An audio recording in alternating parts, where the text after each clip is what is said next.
Hello and welcome back to Scary Shanon. If you're new to this channel, then don't forget to hit the like and subscribe button for more amazing videos. There's no reliable estimate for how many serial killers are on the loose today. Still, the authorities and various other sources informs us that there are as many as 50 serial killers operating today. Someone who kills 3 or more people is generally called a serial killer. They usually kill for abnormal psychological satisfaction. Let's take a look at these serial killers who may still be on the loose. The vending machine murders. It's a dark irony that the story of Japan's most psychopathic poisoning begins with a promotion campaign for a health drink. In 1985, a pharmaceutical company was seeing a decline in sales of its health drink known as Aronamin C. So they launched a campaign. When you buy a drink from a vending machine, a free bottle of Aronamin C rolls out too. Many of these free bottles would remain in the slots or on top of the vending machines. It was typical for Japanese culture to leave unwanted drinks behind for someone else to enjoy. All this created the perfect conditions for one of the most sadistic crimes in history. The first victim was a 45-year-old truck driver from Hiroshima. On April 30th, 1985, he was purchasing a drink from a vending machine in the city when he spotted a bottle of Aronamin C on top. He took it. Soon, he fell ill, showing symptoms of severe poisoning and internal chemical burns.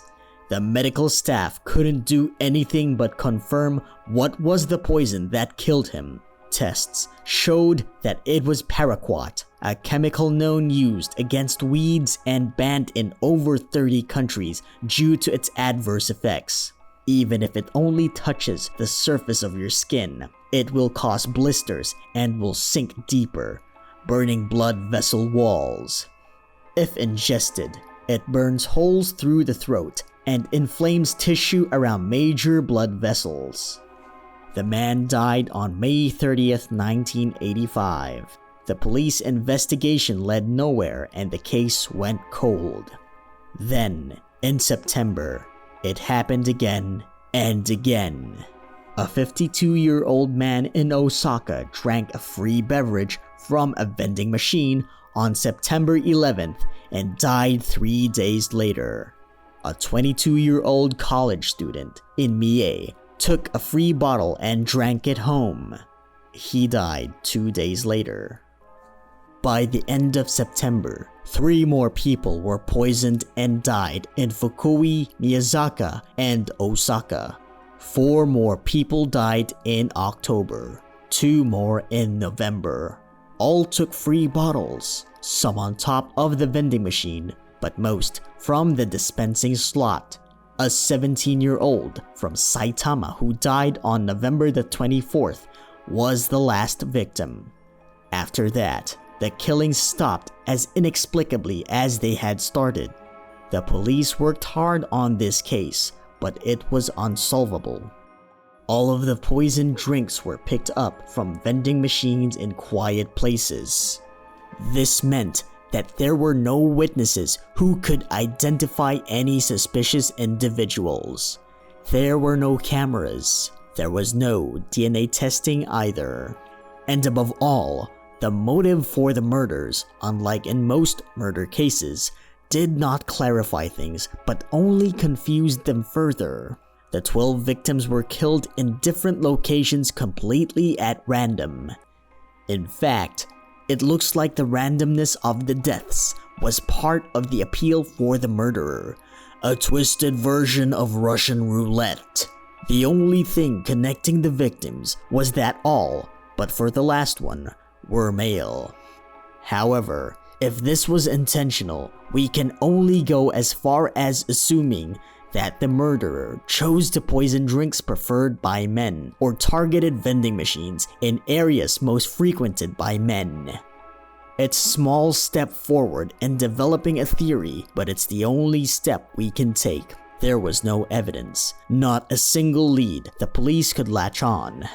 The case went cold, and 20 years ago, it passed the statute of limitation. The chances of seeking justice or only finding out why 12 people had to die are 0. Monster of the Andes. One of the most infamous serial killers in the world is from South America. His name is Pedro Alonso López, and he murdered hundreds of victims in Colombia, Ecuador, and Peru during the 70s. And guess what? He's not locked up. In a decade-long killing spree, he may have killed as many as 350 girls. But 20 years ago, Pedro Alonso López walked out of a psychiatric facility in Colombia, never to be seen again. López was given the name Monster of the Andes after he started a killing spree which lasted from 1969 to 1980. Almost all of his victims were girls aged between 9 and 12. In one 3-year period, he was averaging about 3 victims a week, luring them away from markets with trinkets, raping, strangling, and dumping their bodies in shallow graves.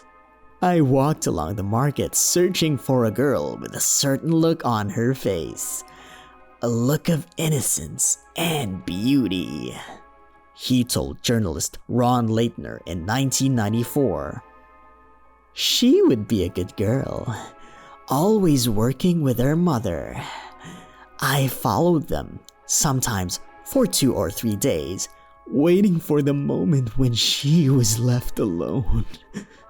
López shared a common trait with many serial killers, which is a horrific childhood, according to the University of New Mexico's Dr. Dirk Gibson. He wrote about López in his book, Serial Killers Around the World: The Global Dimensions of Serial Murder.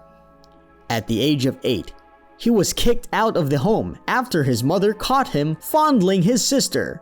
He was taken in by a man who turned out to be a pedophile, and he was abused for quite a while. Then, an American couple tried to help him, but in a couple of years he was expelled from school. Then he was imprisoned, where he was gang raped. López claimed his murders were revenge for his sufferings in prison, and also the abuse from his mother. López carried on his awful spree without drawing the attention of police. It was believed those children were human trafficked, stolen, or sold on the market, or that they ran away. Often local law enforcement suspected serial killers last. Dr. Gibson said, "It took a natural disaster to uncover his crimes." A 1979 flash flood in the city of Ambato, Ecuador, unearthed the bodies of 4 young girls. The sickening discovery put the city on alert, and locals spotted López 3 days later, leading to a 10-year-old girl away. He was arrested, where he confessed to the murders to an undercover detective posing as his cellmate. He then agreed to take police to a mass burial site, where they found the graves of 53 of his victims. He would plead guilty to dozens more 2 months later. López's claimed death toll should be taken with a grain of salt. Many, if not most, exaggerate their victim count, he said. These aren't exactly honest people, and they are interested in glory, so they inflate their crimes. But at the very least, he killed up to 70 people. López would be sentenced to the maximum prison term allowed under Ecuadorian law, 16 years.